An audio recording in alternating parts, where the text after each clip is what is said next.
boa noite. Eu sou William Galvão e começa agora o Jornal da Justiça desta quarta-feira, 13 de setembro. Em sessão extraordinária para julgar os primeiros réus dos ataques de 8 de janeiro, relator, ministro Alexandre de Moraes, vota pela condenação de Aécio Lúcio Costa Pereira a 17 anos por crimes como associação criminosa armada e abolição violenta do Estado Democrático de Direito. Esse é um dos destaques de hoje e você acompanha também nesta edição. Lei do Rio de Janeiro que vedava a entrega de correspondência em caixas postais comunitárias é inconstitucional. STF autoriza os advogados de Jair Renan Bolsonaro acesso a informações de operação que apura crimes contra a ordem tributária. E ainda, STJ escolhe 3 mulheres para vagas no Conselho Nacional de Justiça e no Conselho Nacional do Ministério Público.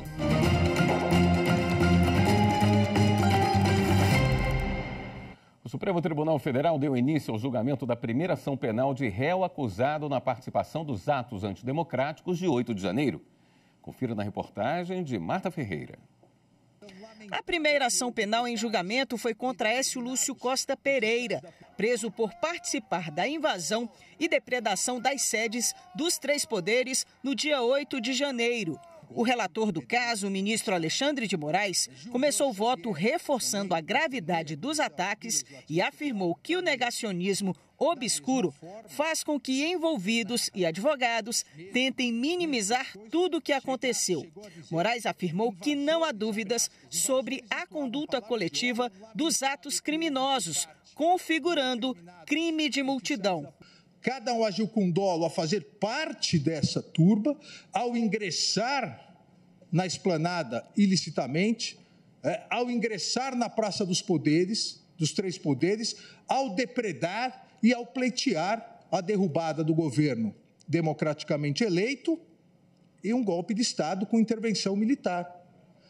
O que torna o crime coletivo, o crime multitudinário, é o fato de, em virtude do número de pessoas, você não tem necessidade de descrever que o sujeito A, ele quebrou a cadeira do ministro Alexandre, o sujeito B quebrou a cadeira do ministro Fachin, o sujeito C, ele quebrou o armário do ministro Cristiano Zanin. Não. A turba criminosa destruiu o patrimônio do Supremo Tribunal Federal. Durante o voto foram passados no telão vídeos que comprovaram a escalada da violência. Armados com pedaços de ferro, armados com pedaços de pau, destruindo quadros, destruindo o patrimônio público. Não há nada de pacífico nesses atos. São atos criminosos, aqui na Câmara dos Deputados agora, atos criminosos, atos antidemocráticos, atos realmente que estarreceram a sociedade brasileira. Também foram mostrados vídeos feitos pelo próprio réu, Aécio Lúcio Costa Pereira, no dia 8 de janeiro, durante as invasões, com ameaças ao Estado Democrático de Direito. E quem não acreditou, também estou aqui por vocês. Olha onde eu estou, na mesa do presidente. Moraes ainda trouxe trechos do depoimento do réu. O réu, portanto, reconheceu que integrava um grupo autodenominado Patriotas, que atuava em frente do quartel-general de São Paulo, depois veio aqui para o quartel-general em Brasília, pleiteando ilicitamente a intervenção militar no país e que organizou, inclusive com contribuição financeira, a vinda a Brasília para os atos golpistas, os protestos que acarretaram os atos golpistas de 8 de janeiro. Assim, Moraes votou por condenar o réu, Aécio Lúcio Costa Pereira, por crimes cometidos durante os ataques golpistas do dia 8 de janeiro. Os crimes atribuídos ao réu são a associação criminosa armada, abolição violenta do Estado Democrático de Direito, golpe de Estado, dano qualificado e deterioração do patrimônio tombado. Julgo procedente a ação penal para condenar o réu Aécio Lúcio Costa Pereira a pena de 17 anos, sendo 15 anos e 6 meses de reclusão e 1 ano e 6 meses de detenção, além de 100 dias multa, cada dia multa no valor de 1/3 do salário mínimo, iniciando-se em regime fechado e fixo. Aqui o valor do dano moral coletivo, solidário entre todos os condenados, em 30 milhões de reais. Na sessão de hoje, apenas o caso de Aécio Lúcio Costa Pereira começou a ser analisado. Cada ação será julgada individualmente. Os próximos réus a serem julgados são Tiago de Assis Matar, Moacir José dos Santos e Mateus Lima de Carvalho Lázaro. Todos respondem pela prática de associação criminosa armada, abolição violenta do Estado Democrático de Direito, golpe de Estado, dano qualificado pela violência e grave ameaça, com emprego de substância inflamável, contra o patrimônio da União e com considerável prejuízo para a vítima e deterioração do patrimônio tombado. Essa sessão terminou há pouco. Nós vamos falar ao vivo com a repórter Marta Ferreira, que está acompanhada da consultora jurídica da Rádio e TV Justiça, Karina Zucolotto, para atualizar as informações para a gente. Oi, Karina, boa noite. Boa noite, Marta. Boa noite, William. Boa noite a todos. Pois é, na sequência da sessão, votou o ministro Nunes Marques, que é o revisor dessa ação penal.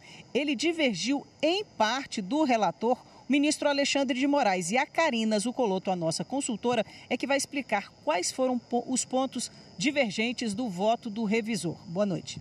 Boa noite, Marta. Olha só, o revisor começa a divergir logo na questão preliminar.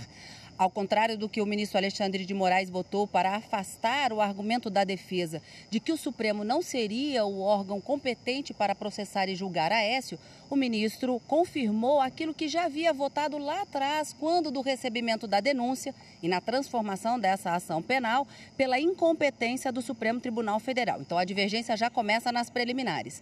E no mérito, ele avança no seu voto para também divergir do relator e julgar parcialmente procedente essa ação penal.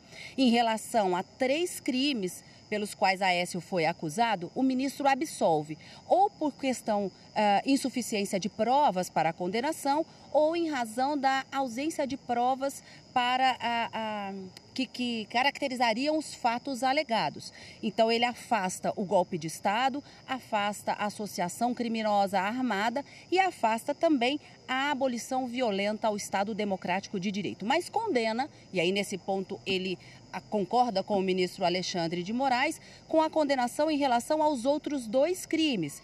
Para os outros 2 crimes, envolvendo a deterioração do patrimônio tombado e também o dano qualificado pela violência ou grave ameaça ao patrimônio da União, ele acaba condenando o réu a uma pena de 2 anos e meio, mais 60 dias multa, a começar a cumprir no regime aberto. O ministro Alexandre de Moraes condenou Aécio a uma pena total de 17 anos para inicialmente começar a cumprir no regime fechado. Mas esse julgamento ainda não foi finalizado, Marta.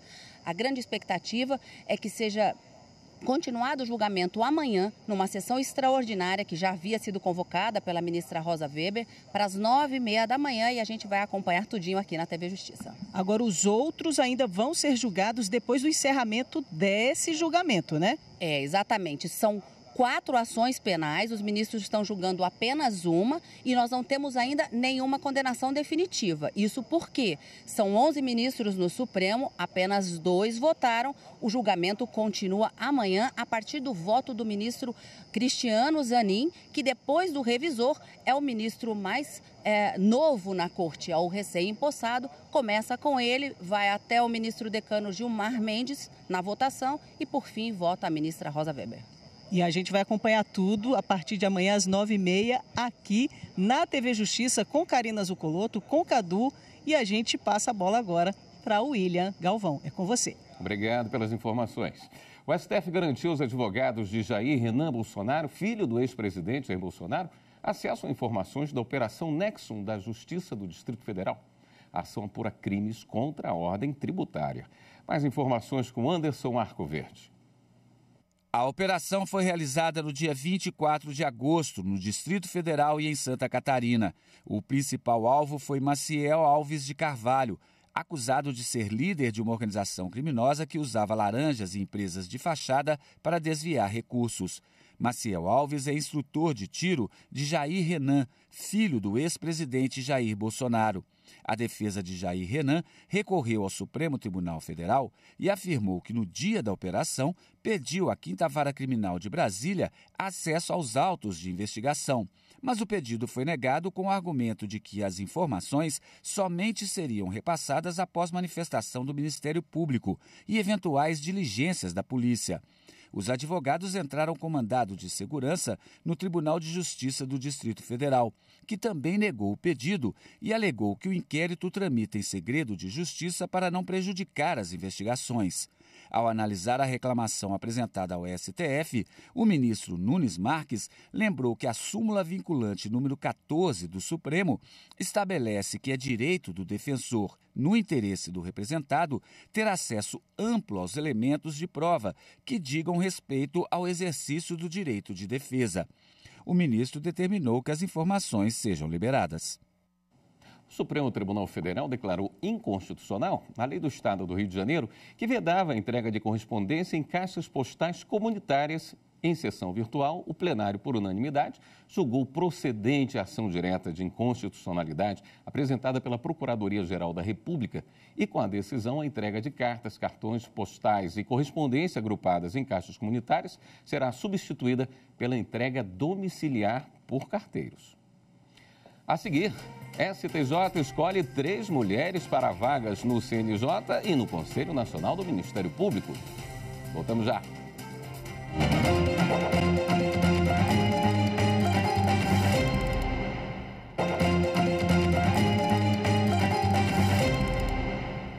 Uma quadrilha acusada de desvio milionário de cargas de cerveja produzidas em uma fábrica em Cuiabá é alvo de operação da Polícia Civil de Mato Grosso. Os criminosos desviavam a carga da fabricante e vendiam a receptadores. O prejuízo soma mais de 12 milhões de reais. Amanda Mustafa tem os detalhes. A Polícia Civil de Mato Grosso cumpriu hoje 48 mandados judiciais contra integrantes da quadrilha.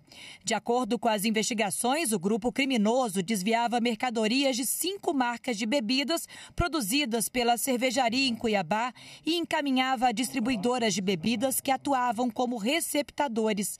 Alguns empregados da fábrica que trabalhavam em funções como conferencistas, porteiros, motoristas e carregadores participaram dos crimes que deixaram prejuízo à empresa de quase 12 milhões e 800 mil reais. Os números foram apurados nas diferenças de itens de estoque levantadas pela cervejaria em inventário mensal. A investigação da Polícia Civil é fruto de denúncia da Associação Brasileira de Combate à Falsificação, apontando desvio de lotes de cerveja.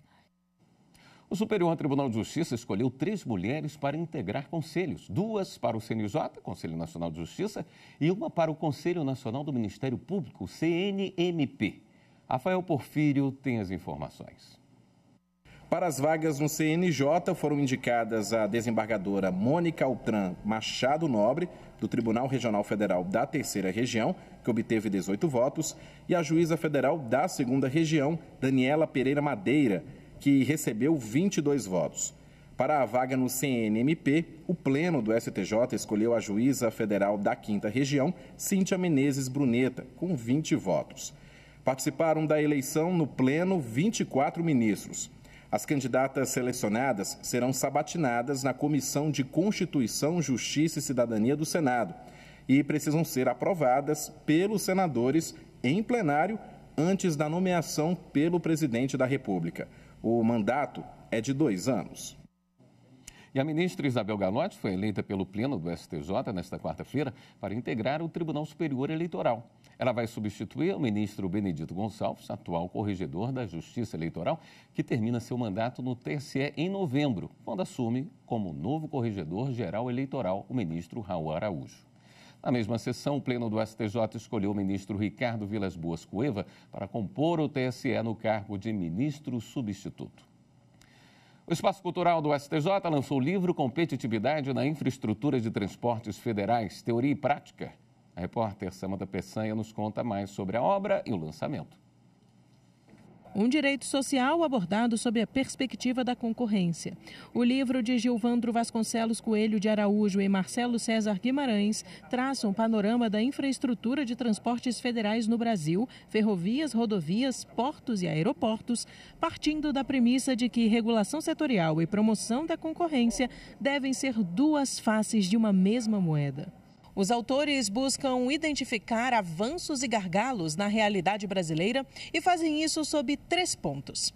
A partir da definição constitucional de que a infraestrutura de transporte é bem público, portanto, de titularidade da União, e quais as condições necessárias para o desenvolvimento dessa infraestrutura, as instituições atuantes na implementação de projetos de infraestrutura de transportes e alguns problemas históricos e ocasionais da articulação desses diversos setores. É o que explica o advogado e autor do livro, Gilvandro Vasconcelos. A ideia é demonstrar como a exploração efetiva da concorrência pode melhorar a eficiência desses setores, trazendo mais benefícios para a população. Porque a infraestrutura, ela bem aplicada, ela consegue trazer desenvolvimento e integração nacional. Compareceram ao lançamento da obra ministros do STJ, como o ministro Ribeiro Dantas, que destacou a importância em se expandir o debate sobre o tema. É uma matéria relativamente pouco explorada e eles oferecem uma visão que possibilita ao judiciário melhor decidir sobre esses temas que estão sendo cada vez mais trazidos à justiça. O prefácio foi escrito pelo professor Paulo Burnier da Silveira e a apresentação é do ministro do STJ, Ricardo Vilas Boas Cueva. Num livro que não é muito extenso, mas que tem um poder didático muito grande, transmitir conceitos centrais para que nós possamos pensar no Brasil em desenvolver os transportes de uma maneira adequada, eficiente e competitiva. O Supremo Tribunal Federal realizou mais uma edição do projeto Cestas Inteligentes, que excepcionalmente ocorreu nesta quarta-feira. Repórter Pablo Lemos. O convidado foi o livre docente da Universidade de São Paulo, Fred Didier Júnior, que além de professor, também é advogado, consultor e autor de obras jurídicas. Os temas discutidos foram cooperação judiciária, precedentes qualificados e boas práticas. A gente percebe que a cooperação judiciária tem duas espécies. Uma cooperação intrajudiciária, que é uma cooperação dentro da própria estrutura do Poder Judiciário brasileiro, então a cooperação entre órgãos judiciários. Mas também existe a cooperação interinstitucional, que é a cooperação que envolve um órgão judiciário com um ente não judiciário, uma advocacia pública, um litigante habitual, um tribunal administrativo. E é importante que vocês percebam também que a cooperação judiciária ela pode ter 2 tipos de objeto. É possível haver cooperação judiciária de natureza administrativa, por exemplo, um compartilhamento de servidores. Você pode compartilhar equipes. O compartilhamento de equipe é uma cooperação judiciária com caráter administrativo. Um compartilhamento de infraestrutura. Um compartilhamento de um software. Um compartilhamento de um prédio. De um depósito. Enfim, de uma infraestrutura. É uma cooperação de natureza administrativa. Mas também pode haver cooperação de natureza processual, ou seja, para a prática de atos processuais. E aqui, de qualquer ato processual. A cooperação pode servir para a prática de atos de comunicação, atos de instrução, atos de execução, atos de decisão. O encontro, com transmissão online no canal do STF no YouTube, teve a participação da secretária de Gestão de Precedentes do STF, Aline Dourado, e do supervisor do Núcleo de Gerenciamento de Precedentes do STF, o NUGEP, Júlio Sisson. Quem também esteve presente foi o assessor-chefe do NUGEP do STJ, Marcelo Marchiori. O projeto Cestas Inteligentes é promovido pelo Supremo Tribunal Federal em parceria com o Superior Tribunal de Justiça. PGR cedia encontro de procuradores contra a corrupção. Assunto para o próximo bloco. Até já.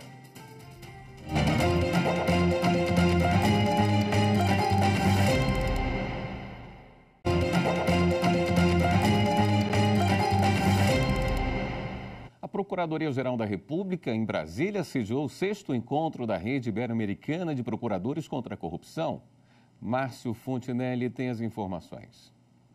O evento reuniu representantes das Nações Unidas e do Judiciário de 15 países. Na pauta, métodos para combater o tráfico de pessoas e a troca de informações para a criação do Guia de Atuação em casos de corrupção transnacional. Corrupção transnacional é um caso genuinamente conjunto, porque alguém recebe lá fora ou aqui dentro do Brasil uma propina, um valor que afeta mais de um país, né?